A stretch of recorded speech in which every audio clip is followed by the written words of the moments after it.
So I've got the GoPro set up so you guys can see the car. We'll do a little bit of exterior shots as we go here, but I just want to get straight into this. So let's take the car for a drive. Nice to finally have a car that is actually set up and passed inspection, so I can legally drive it. And you know, before you guys get super disappointed, I will do some pulls in the car. I'm gonna let it warm up just a little bit. Well, I'm gonna let the car warm up, but let's talk about this problem. And before I get too far into this, I just want to let you guys know I am doing a live stream this in 2 Saturdays. I'll post the date on the screen now. I'd love to see you guys there. The live streams are a lot of fun, and it's a great way for you guys to ask me questions, let me answer questions, you know what I mean. So during this whole period where I couldn't get the car to pass inspection, I had on my mind kind of the whole entire time, you know, what do I really want to do with this car?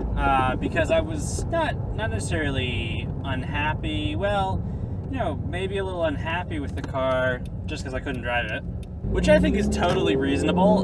But I was also kind of thinking about, like, if I were to sell this car and get another car, and I've thought about this for a while, what would I buy? And it's a tough question, because I'm at the point where if I want to buy another car, I want to buy something that's really fast. And there are a handful of cars on my list, and I know speed isn't everything, but it's really what I want out of my next car. So it's just what I'm looking for. So when I think about speed, I think, oh, well, my WRX is pretty quick.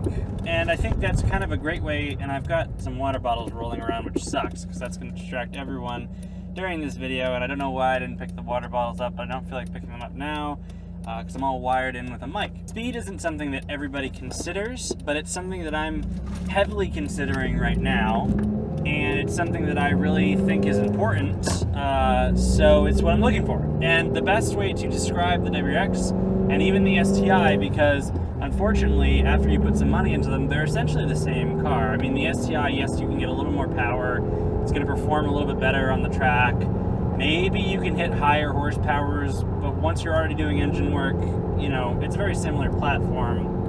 And I'm going to get roasted for saying that, but I think it's the truth. You know, I really do believe it's the truth, that it's all once you put money in the car, it's not the original thing anymore. I guess what I'm saying is they're both quick, they're not fast. And, you know, who defines speed? And I think, you know, based off of my car decisions, I've always thought about, you know, what's the fastest, maybe not in a straight line, what's the fastest around corners, like where I'm driving now, where I can enjoy it. But I've always, like, you know, I've always been trying to achieve a higher and higher, like 0 to 60, because I think there are some times where I truly just want to enjoy a 0 to 60 pull. And, you know, I think it's important, and it's just something that I want to do. And I think that when you start to think about spending something like $40,000 on a car, you don't have to give up one or the other. And I'm not saying the WRX or STI platform, you're giving up 0 to 60 speed.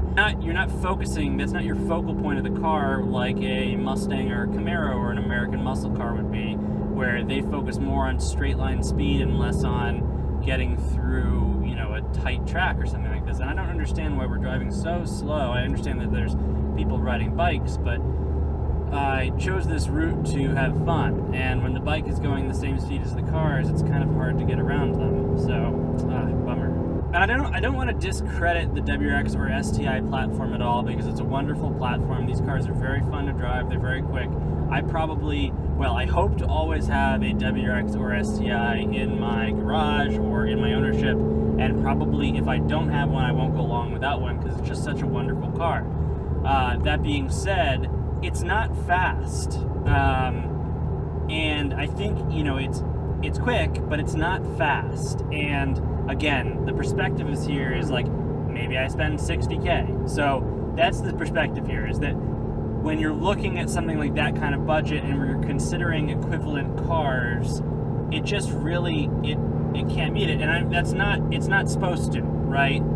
And some people are going to say, oh, if I really tune my car and do all these things, yes, I can compete. Well, then I sit back and I say, well, I can buy a Nissan GTR used for $50,000, and then I get everything and above, and I don't even have to tune it, and it's going to outperform this car most of the time. Again, I could spend a lot of money building this car and get somewhere similar, but then I've got a $20,000, $18,000, $16,000 car, whatever, with $15,000 in it. So that's not necessarily a place that I'd want to be right now. It's, you know, again, that's all preference. I love building these cars to make them your own, but at that point, you know, I question what the long-term goal is. When I think of something that's fast, it's got to have consistently under 4 seconds, 0 to 60, and something that can perform like a WRX or an STI in corners. And I think that this car is so unique. For cars under, you know, $35,000, $40,000, this car is unique. It has very few competitors that can give you the same smiles. You know, I probably shouldn't say smiles, the same enjoyment, right? I think smiles per gallon or gallons per smile, but the same enjoyment when you're driving around corners and then something like this. I also just love the platform. I love the way the cars look. I love the way I feel when I drive the car. I like the utility aspect of the car. These cars can get through everything. Those are all very positive things and reasons why I hope to keep a WRX and STI in my garage. I guess what I'm finding and what I'm here to say is this isn't your weekend car if that's something you're looking to do. If I wanted to build something fast, I could build a wrecked one of these and spend a lot less money and feel differently about the car. For everybody that rips me in the comment sections, that have asked me these questions, because, you know, I think every other WRX owner out there and STI owner probably agrees that in retrospect, if you really think about it objectively, the car isn't fast, it's quick. Like there's some power right there, but I'm gonna try to exhibit here when I get onto the highway, which I wish would be faster, and I wish I had more room here. So let's just give it a little gas here.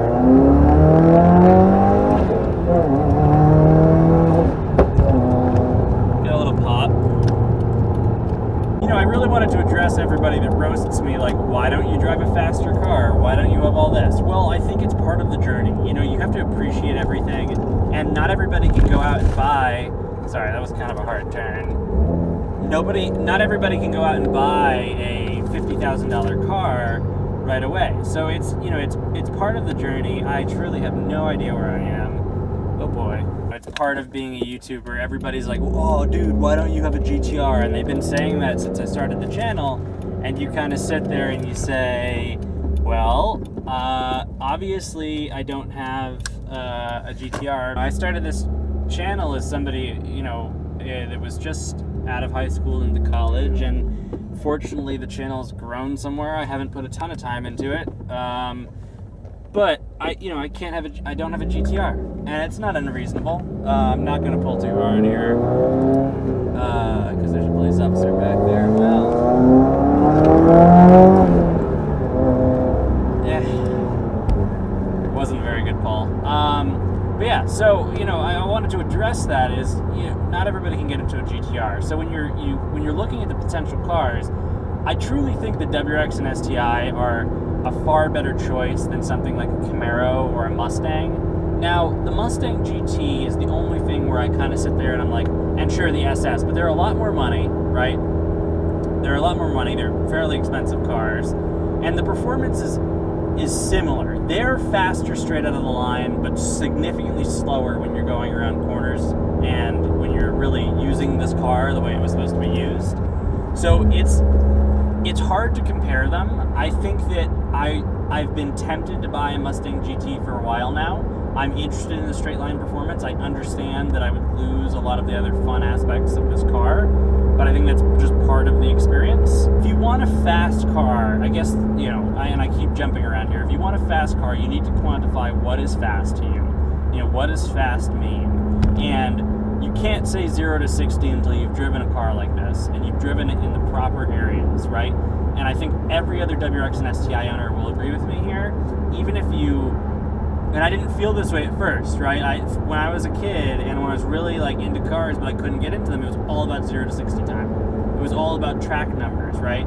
And then all of a sudden I got into this platform, and this is my second WRX. And, you know, on paper, when you buy this car stock, it's not very fast 0 to 60. You know, if you, on paper, theoretically, you just pick the Mustang GT because supposedly that's the fastest car.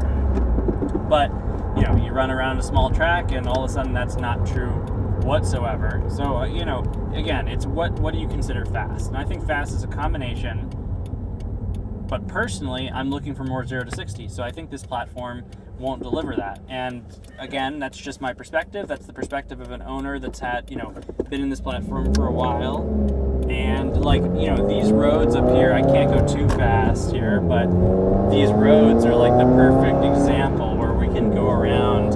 And again, I wish I was, you know, in northern New York or somewhere not in the Boston area where I could actually go really fast here and have a lower chance of getting caught. I don't condone speeding, Mexico, but, you know, these are the kinds of roads, if you have the ability to enjoy them, these are the kinds of roads that you can really have a lot of fun on when you have a car like this. And a rear-wheel drive, you know, muscle car can't necessarily give you the same experience. Now, you can get up to speed as fast, but you can't hold it. And, you know, it's one of the great examples with that whole thing is one of the reasons why the BRZ, FRS, and 86 platform is so powerful is that's not even a quick car. Those things are so slow. But you can hit a corner at a speed and not lose that speed, and it's remarkable. Those cars in corners are remarkable. You need like ages to get to that speed, but then you can hit the corner to speed that I wouldn't feel comfortable in a lot of cars, and you can carry through in that car. That's why it's such a successful platform, because you've got a lot of enthusiasts that want a quick car that are fine with that platform, the cheaper car that looks pretty dang good, because they can still get that enjoyment out of the car. So, is the WRX or STI fast? In my opinion, no, it's quick. And that's how I distinguish the difference between fast around corners, fast, you know, everywhere except a straight line, and the all-around package of fast everywhere. And I think for me, there are very few cars that I would consider fast, and because very few cars can meet that. I think that truly to have a car that you can enjoy doing this, especially in my area, now caveat, this is my area, it's gotta be a all-wheel drive car. You know, for me to have that fun, it's gotta be all-wheel drive. So, and that's not gonna be true everywhere. If I lived in Florida, I'm sure I'd have a different answer. But, you know, that's just the current situation I'm in. So, very few cars that meet that. I just want to give you guys some more information, address a common question. Let's rip it here a little bit. Good fun. See, you know, again, 0 to 60, I'm not flying, right? The car is still pretty quick. You know, I'm stage 2. I've done a little lit to the car. So I'm definitely, you know, money's into the car. It's not near stock numbers, but I'm not crazy fast. Again, I haven't raced any Mustang GTs, but I've been beside them and they've been behind me and in front of me in similar situations like what just happened. And I'd say like 9 times out of 10, I'm at the same speed or quicker than stock Mustang GTs. Same with Camaro SSs. Now, this is not a regular thing. I'm not dropping a clutch from a get-go. I'm just talking about like accelerating with a slight turn and having some fun. Like nobody's disappearing from me, you know, and I haven't spent near the price tag that I'd have to spend to get into either of those platforms, and I have a platform that I love. So I know that I've bounced around a lot in this video. I hope that I, you know, gave you guys some insight, and I hope that I've sparked a discussion with the current WRX and STI owners. I'd love to hear what you guys think. I hope you guys agree with me. If you don't, I'd love to hear more about your car specifically. You know, what you're doing to make your car fast, because I'd love to know. There gets to a point where you modify a car to the point where it's, you know, not something you can take out on a regular basis. And sure, that gets you fast, but it's not somewhere that I want to be with a car where, I've just bought a house, and I think very few of us can relate to that situation. I feel fortunate where I'm at anyways, that I can have a second car. I actually just sold my beater car and I'm looking for something else now. But again, not all of us are in that situation. So I still want to hear from you guys that have, you know, those cars that you can take out on Saturdays and it's probably going to break every time you use it. But when it's not broken, it's so fast. I'd love to hear about your car, what kind of numbers you're making, everything. Otherwise, if you enjoyed the video, guys, give me a thumbs up. If you have any questions, drop it in the comment section below. Otherwise, have a great day. Thanks, guys.